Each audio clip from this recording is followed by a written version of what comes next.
Hello everyone, this is Pallav. You are now watching a Smart English Learning Center. Learn English is you with me. I hope you are all well and practice English every single day.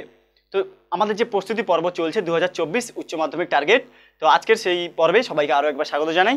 সমস্ত গুরুত্বপূর্ণ প্রশ্নগুলো যেগুলো 2024 এর জন্য সবথেকে বেশি important, সেই সমস্ত প্রশ্নগুলো নিয়ে আমি তোমাদের জন্য এই ক্লাসগুলো তৈরি করছি। তোমরা অবশ্যই ভিডিওটা স্কিপ না করে পুরোপুরি সমস্ত প্রশ্নগুলোকে অ্যাটেন্ড করবে। অবশ্যই তোমরা 100% এসএকিউগুলোকে এমসিকিউগুলোকে কাজে লাগাতে পারবে। 100% এখান থেকে পরীক্ষায় পড়বেই, sure.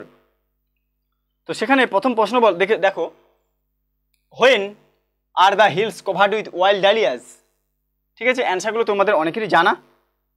When are the hills covered with wild dahlias, first প্রশ্ন। কি করব? দ্য হিলস, অ্যান্সারগুলো দেখে নাও।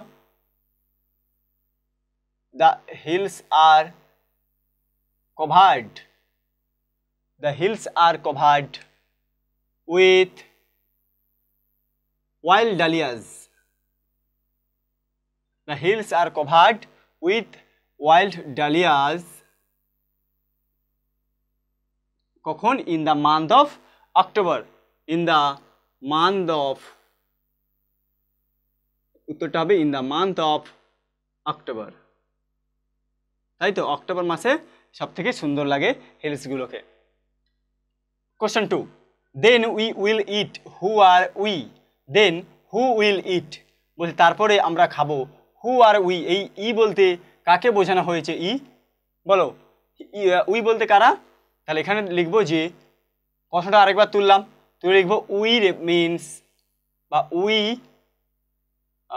উই বলতে কি, we are, sorry, we refer to, লেখো, লিখেছে উই রেফার্স টু,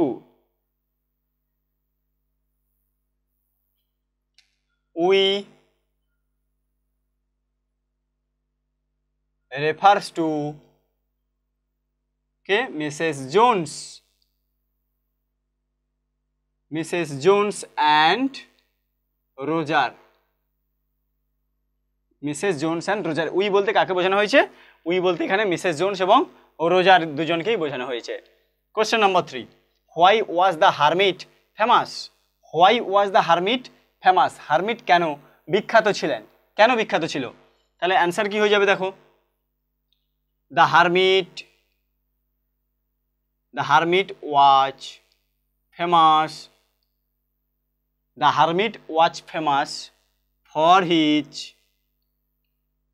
কিসের জন্য? For his wisdom, for his wisdom, for his wisdom. এটা অ্যান্সার হবে for his wisdom. The hermit was famous for his wisdom. এগুলো কিন্তু প্রত্যেকটা প্রশ্ন কিন্তু খুবই important. What does Kalam fail to recall? What does Kalam fail to recall? Answer হবে কি? কালাম ফেলস, যেহেতু এটা প্রেজেন্ট টেন্সে আছে, ভার্বের সঙ্গে এস যোগ করে আমরা অ্যান্সার করব টেন্স অনুযায়ী। Kalam fails to recall, Kalam fails to recall the exact number, the exact number, the exact number of people, the exact number of people his mother feed every day. Answer হবে feed every day, feed every day.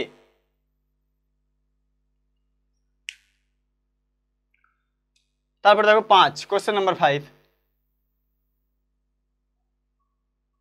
What is the soldiers pillow made of? What is the soldiers pillow made of? সেই soldier বা সৈনিকের pillow অর্থাৎ বালিশটি made of, কিসের তৈরি ছিল? তাহলে কি লিখবো? অ্যান্সার হয়ে যাবে the soldiers pillow made of, কিসের? Fern, sorry, fern, made of fern হলো the soldiers pillow made of fern. Question number 6, what is meant by the anchoring earth? Anchoring earth কথার অর্থ কি? এই যে অ্যাঙ্করিং আর্থ, এটা সিঙ্গেল কোটেশনের মধ্যে দ্য অ্যাঙ্করিং আর্থ, সিঙ্গেল কোটেশনের মধ্যে রাখো, এই অ্যাঙ্করিং আর্থ কথার অর্থ হলো, তাহলে আমরা অ্যান্সার লিখব the anchoring earth suggest anchoring earth suggests that the earth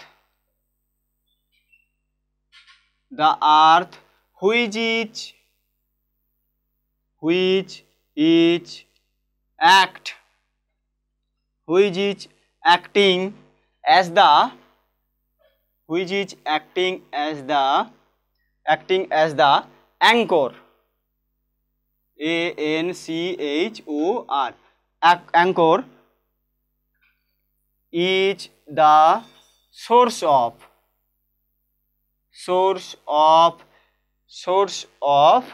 security, SECURITY, security and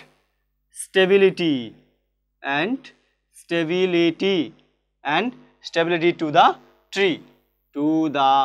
tree, গাছের, to the tree। তাহলে কি হলো, anchoring earth suggests that the earth which is acting as the anchor is the source of security and stability।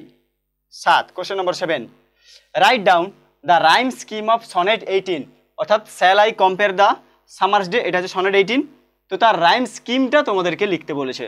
তাহলে write down the rhyme scheme of sonnet 18 কি লিখবো, the rhyme scheme of sonnet 18 is, আমি এখানে উত্তরটা এখানে লিখছি যে sonnet 18 এর রাইম স্কিমটা কি হবে লিখবো, the rhyme scheme of sonnet 18 is A B হলো, একটু গ্যাপ দিয়ে আবার লিখলাম C D E F G হলো।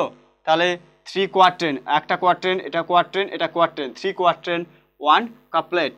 তাহলে হয়ে গেল এটা rhyme scheme A B C D E F G. তোমরা অবশ্যই পড়েছো বা জেনেছো যে কোয়ার্টেন 3টে আছে এবং একটা কাপলেট হয়েছে 14 লাইনের, 4 4 8 4 12 আর 2 14 লাইনের। পরের প্রশ্ন দেখো, where is the music of cricket hired, when is the music of cricket hired, কখন এই ক্রিকেটের গান শোনা যায়, কখন না উইন্টারে। তাহলে উইন্টারে ক্রিকেটের গান শোনা যায়, কি লিখবো, the music of cricket is heard. তাহলে এইভাবে আনসারটা তৈরি করব, the music of cricket is heard in winter, শীতকালে, ইন উইন্টার, আর সামারে গ্রাসোফারের গান শোনা যায়। হলো question number 9, who according to the poet is immortal, কবির মতে কে হলো বা কে চিরশাশ্বত, ইমমর্টাল কে, ইমমর্টাল হলো কবির বন্ধু, অর্থাৎ উইলিয়াম শেক্সপিয়ারের যেটা ছিল তার কবির বন্ধু।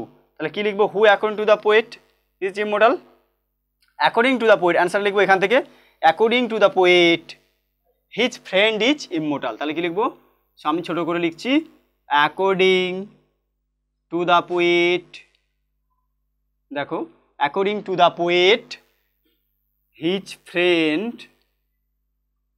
Is immortal, his friend is immortal. এটাও একটা খুব গুরুত্বপূর্ণ প্রশ্ন, প্রত্যেকটা প্রশ্নই খুবই গুরুত্বপূর্ণ, সেই জন্য আমি বেছে বেছে বাছাই করা এসসিকিউগুলোকে আমি তোমাদের সামনে তুলে ধরছি। দে ফিল দ্য হলো, হু আর দে ফিল দ্য হলো, হু আর দে, বলছি দে তারা, ফিল দ্য হলো সেই হলোটাকে পূর্ণ করলো, হু আর দে, এখানে দে বলতে কারা, কোন জিনিসটা, যে ফিল দ্য হলো সেই গহরটাকে পরিপূর্ণ করলো, হু আর দে, তাহলে এখানে লিখবো they are the sunrays, RAYS, they are the sunrays, অথবা কেউ লিখতে পারে the rays of the sun, okay, অথবা এভাবে লিখবো দ্য সানরেজ, সূর্যের আলো বা সূর্যের যে রশ্মি সেটা ফিল দ্য হলো, তাহলে দে আর দ্য সানরেজ। তো এই কয়েকটা বাছাই করা 10টা এসিকিউ নিয়ে তোমাদের সামনে আমি ছোট্ট করে ভিডিও করি, বেশি সময় না বাড়িয়ে ছোট ছোট স্কিপ করে ভিডিওগুলোকে আমি করব তোমাদের। তাই প্রত্যেকদিন 10টা করে প্র্যাকটিস করলেই আশা করি এখান থেকে তোমরা টেস্ট পরীক্ষা এবং এইচএস 2024-এর জন্য সব কিছু কমন পেয়ে যাবে। আর যদি তোমরা বুঝতে না পারো আমাকে কমেন্ট বক্সে জানাবে, আমি তোমাদের জন্য আরও আলাদা প্রশ্ন আমি তোমাদের জন্য তুলে ধরবো, যা যেটা পারবে না সেটাও আমাকে, ঠিক আছে? তো দেখে নাও যেটা বুঝতে পারছো না। আচ্ছা এক জায়গায় কোথায়, আচ্ছা সরি, এইখানে একটু স্পেলিং মিস্টেক, EXACT এক্সাক্ট, এটা হবে স্পেলিংটা। Exact number of people is mother fed everyday, ঠিক আছে?